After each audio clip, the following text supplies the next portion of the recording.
I was so sad when I realized all the benefits of an Amex and that I would no longer be able to have one. Oh, I'm so busy. I'm too busy. Oh, I forgot. You didn't forget to spend the money, but you forgot to pay it back. Make that make sense, right? 99% payment history is just as good as zero. In good faith, we believe you. We're going to give you a second chance. We'll delete those late payments. Some companies will not.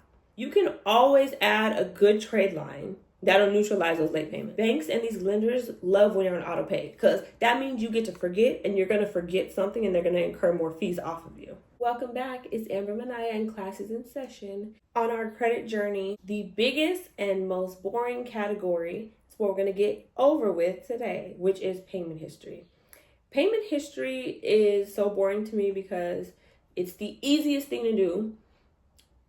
I don't even understand how people can mess this one up, but it's possible. Payment history is the biggest category when you're checking your FICO or your Vantage score, right? When it comes to FICO, it's 35% of your credit score. Vantage, 40%. That's almost half. Every other category of credit is smaller than the payment history. It's the most easy. If you can't guess, payment history means you pay your stuff on time. Easier said than done. I tell all of my clients, 99% payment history is just as good as zero. It lets lenders that you're trying to receive funds from know that they may not get paid, right? If I have a friend and I borrow money from her and we have a friend group, I don't pay her back this week, right? She's going to tell all of my friends, right? And it's going to stick with them. Remember that time when you didn't pay it back? Yeah. So 99% is just as good as zero. You're 1% off. Do not let that happen. That can happen with one late payment. One late payment is like, okay, hopefully you just had a moment. Two late payments is, okay, so you got a pattern and a cycle.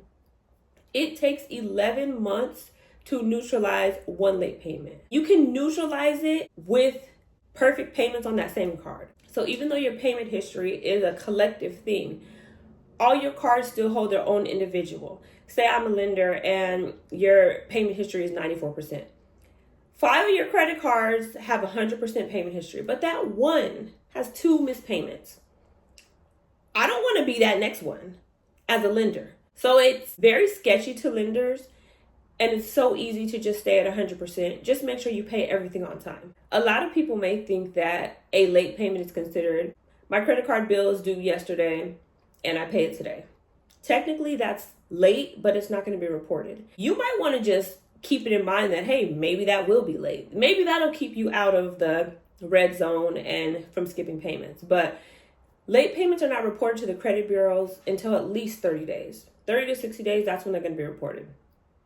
If you have a 30 to 60 days, that lets lenders know, hey, you have totally forgotten about us. And that's why new lenders are not going to want to lend to you. So that's why one late payment is terrible. 2 late payments is trash. After around 120 days, that's when credit cards and car and whoever that has lent you something, that's when they start to charge that off as a bad debt on their books because they no longer want to fight for it, or when they just do away with it and decide, hey, this person may not be paying us. This person may have one MIA. And that's going to make your credit look even worse. So around 120 days, they're going to send you to another company, another collector. They're going to sell that debt to someone else for pennies. And that person is going to try to collect on you for the next 7 years. Some creditors keep it within themselves to fight with you for the whole 7 years. I'm going to tell my story eventually, but within my credit story, I did away with a few accounts about 8-9 years ago, right? Let me just give you a comparison. My Discover account, after not paying it for a few months, they sent me to another collector. My Amex, after not paying it for a few months, they kept it. Amex is one of the toughest companies. They don't play about their money. I was so sad when I realized all the benefits of an Amex and that I would no longer be able to have one. But I learned my lesson. I'm out of that. But Amex literally, and I used to clock it because I was like, they're sending me emails every day. They would call me. I don't answer those calls, right? Every 3 days, Amex would send me an email saying, hey, if you want to settle, these are our settlement options. For 7 years, I was like, I'm getting tired of these emails, right? So I started clocking it. And then maybe a month or two ago, I was like, I haven't gotten an email from Amex. What's going on here? I'm back in the clear with them. My 7 years is up. You do not want to end up as a charge off on your credit, because now you got to pay to get that taken off. Late payments make it look like we don't want to lend to you. And if you do it to the right company, it'll haunt you like Amex haunted me. I'm not the kind of person who believes in autopay. A lot of people believe in autopay. Let me tell you why I don't believe in autopay.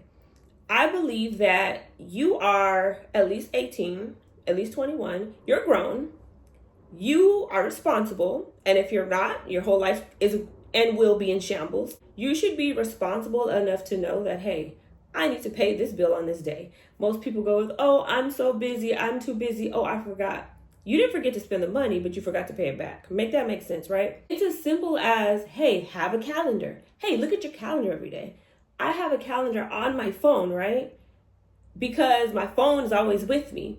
So I'm looking at my calendar at least once a day to say, hey, what bills are due today? Hey, guess what? If I'm going to be busy in the next couple of days, why don't I pay this early, right? The reason why I don't like auto pay is because if you have numerous accounts, you have a lot of things that you can't keep control of and you forget or whatever. If you don't have the money in that account and they take that auto pay, now you're going to get an NSF fee from your bank account, probably. Why don't you just go in and manually pay it like you go in and manually spend your money places? Or go in and pay it manually days ahead of time if you know you're about to be busy, right?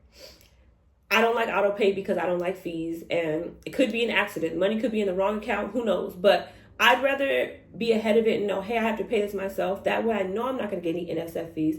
That way I know my bill's going to be paid on time, and the credit card or the card payment that I'm paying, I'm not going to have to pay a fee for it being late. It only makes sense. But auto pay is given so that you're going to forget somewhere. It gives you that leeway to forget somewhere, either with that credit card or with that bank. These banks and these lenders love when you're on auto pay because that means you get to forget, and you're going to forget something and they're going to incur more fees off of you. Late payments don't hold you down forever. Again, you can still get approved for things, but it's still something to consider, and every lender is going to consider your late payments different.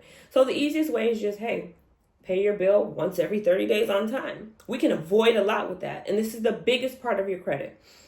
If you already have late payments and you need something to neutralize it, you can always add a good trade line that'll neutralize those late payments. You can also write these companies good faith letters and ask them, hey, I was going through a hard time.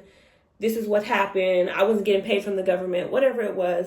Can you please delete these? I'll pay everything up to date. Like, it won't happen again. Some companies will say, okay, in good faith, we believe you. We're going to give you a second chance. We'll delete those late payments. Some companies will not, but it never hurts to try. If you end up getting a trade line to neutralize those late payments, like me, I sell trade lines. So my oldest trade line that I sell is 16 years old. Capital One, 16 years old, right?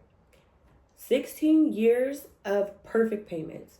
16 times 12, which I'm not going to do the math right now, but 16 times 12 on-time perfect payments will neutralize those late payments that you have. Hopefully it's only a few. Again, if you're going to do a good faith letter, only let it be for a few. If it's like 24, there's no good faith coming out of that.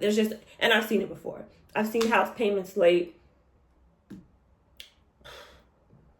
No good faith is going to get rid of that. So if you need something to neutralize those late payments, first of all, pay everything else on time. Get yourself a calendar on your wall, on your phone, because you're on it anyway. Make it a priority to look at something once a day.